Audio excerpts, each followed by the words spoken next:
Hello everyone, it's Theme Park Avenue, I'm Eric. Cedar Point is the roller coaster capital of the world, and for me, it has the best roller coaster collection out there. And it's definitely not getting worse. They've added tons of great stuff in recent years, and while I think the roller coasters are excellent in quality, in terms of ambition and risk, I will say, it seems Cedar Point might not be quite where it used to be.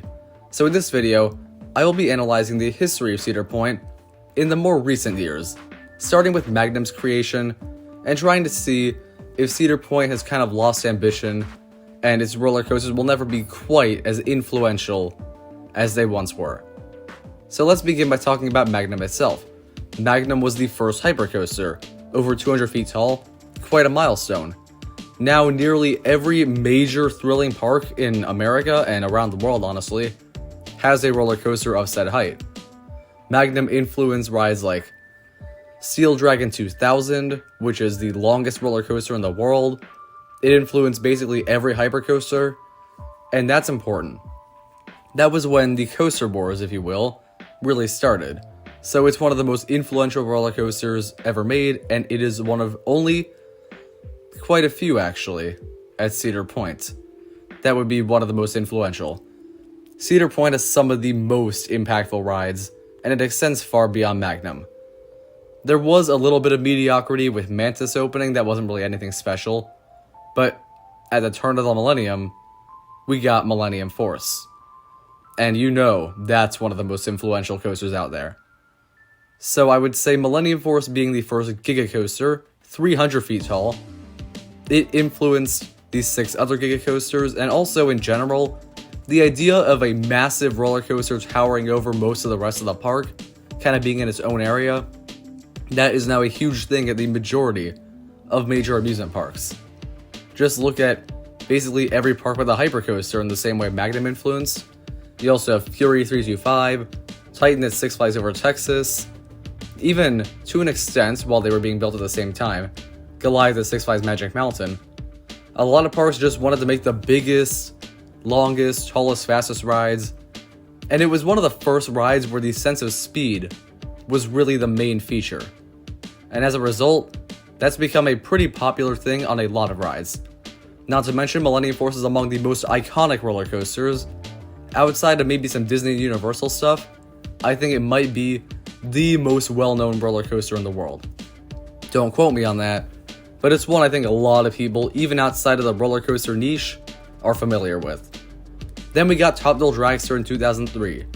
And before that, of course, we got Wicked Twister, but that wasn't really anything ambitious, proving that they were still willing to make a few things that weren't super insane, because not every investment has to be a crazy one that could possibly sink the park. And Thrill Dragster, that is influential. You have the first roller coaster to go over 400 feet. 420 feet is definitely nothing to scoff at. And while there was only one other roller coaster that combated this height, there is no denying that the idea of a roller coaster that doesn't have a huge layout but goes really high up with insane speed is a pretty popular one, and a lot of parks for a while were kind of recreating that. With the reverse freefall coasters, Red Forest at Portaventura, Ferrari World, there's a lot that stands out about it. So Thrill Dragster, while it is gone now, it had quite an impact, and is also a similarly iconic roller coaster. Now there's one other major 2000 Cedar Point ride that has to be mentioned, you know it, Maverick.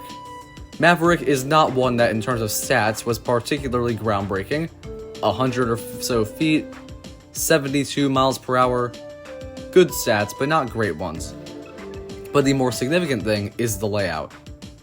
This was among the first Intamin Blitz coasters, a far more ambitious one than most, and it kind of set the blueprint for the majority of major roller coasters that enthusiasts go nuts for. As a matter of fact, I think Maverick is pretty much the reason why people were excited for Velocicoaster. Maverick set the stage for that, Pantheon, Taiga, Terran, the list goes on. Even in the future, we know we're going to be getting stuff like the Gotham City Escape over in Madrid, and the list really does continue with how many insane launch coasters have been made. And the majority of launch coasters now are kind of modeled after Maverick. As a matter of fact, Maverick was so good, it tricked people into thinking Cheetah Hunt was a good ride. Okay, that's a joke, I like Cheetah Hunt and all. But people thought because it was the same people as Maverick, it was going to be an insane, crazy launch coaster, and some people apparently still do. But more importantly, a lot of rides were based off of Maverick. And there's another manufacturer that kind of based their stuff off Maverick, and that is RMC. All of the hybrid coasters have quick, snappy elements. You got airtime, and all sorts of moments galore that feel very much like the pacing of a launch coaster like Maverick. So there is definitely some inspiration there. And there's no doubt in my mind that Maverick is one of the most impactful roller coasters of this century. And Cedar Point since then has not come close to going anywhere near that level of impact. Not to say the rides are bad, but let's analyze the next few they made. So we have Gatekeeper. Excellent wing coaster.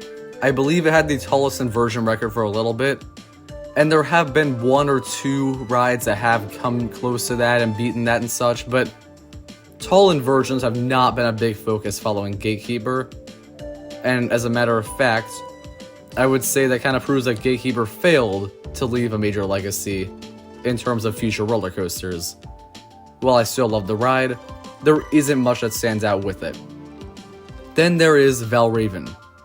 Valravn is one that had a little bit going for it, being the tallest dive coaster and such, but the only other people who wanted anything to do with that were Canada's Wonderland beating the record, and that was also owned by the people who own Cedar Point.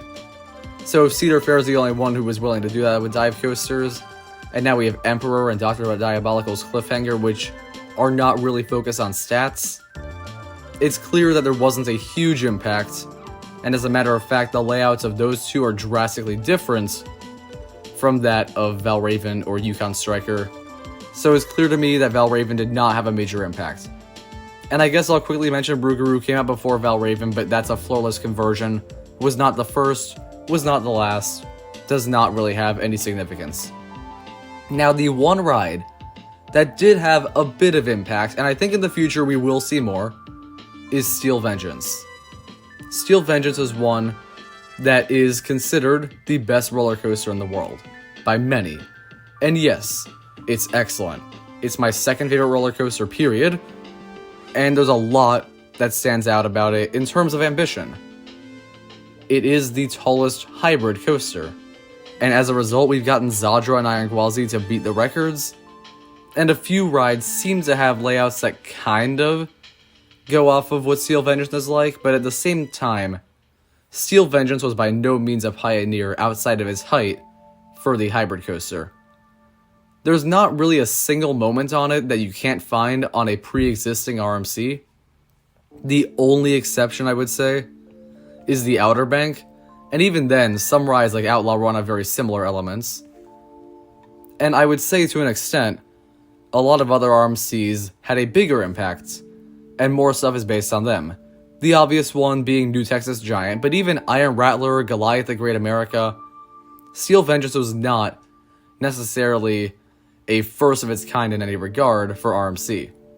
I will say it definitely inspired the other hyper RMCs, but when I look at rides like Airy Force 1 and Wildcat's Revenge, it seems they're basing themselves more off of Zadra, and they're not really focused on recreating Steel Vengeance.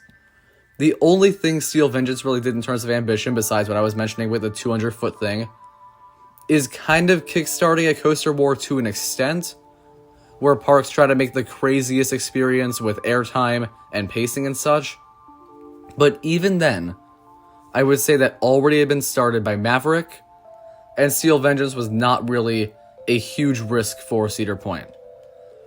It was by a company that had done a good 10 or so conversions before, and they used a lot of the pre-existing track of Mean Streak, so it wasn't really anything that new. And while it's a different experience for sure, I don't see Cedar Point claiming Steel Vengeance was the great coaster of the century that's going to be lasting impact on every roller coaster in the future. And I feel like they probably were thinking that for the 2000s coasters. Maybe I'm wrong. Maybe in reality Cedar Point does feel that Steel Vengeance was the big game changer. But for me, looking at what Cedar Point did in the past, they are not really taking the same risks they used to. Is this a bad thing? No, not at all. It's just an observation that I'm making because I realize back maybe when the coaster wars were a big thing, and even after they ended, I think Cedar Point hadn't found its footing as the roller coaster capital. And they just wanted to really boost their reputation by adding a few phenomenal rides. And while they're still adding great stuff now, it's more stuff they know will be crowd pleasers before it goes in. And while it's certainly adding to the collection, Cedar Point realizes they don't need to go absolutely insane in terms of risk and money and such to make their park stay one of the best in the world in terms of roller coasters. They're still making great stuff, but at the same time, they're not making Millennium Force. And unless this new Top Thrill Dragster is going to be something really insane, I'm going to stick with this position. But I guess we'll have to wait to find out. Thank you for watching. I hope you enjoyed this video. Comment down below your thoughts on Cedar Point. Is it kind of getting less ambitious? Let me know in the comments below. Subscribe to the channel for more theme park content. I'll see you next time.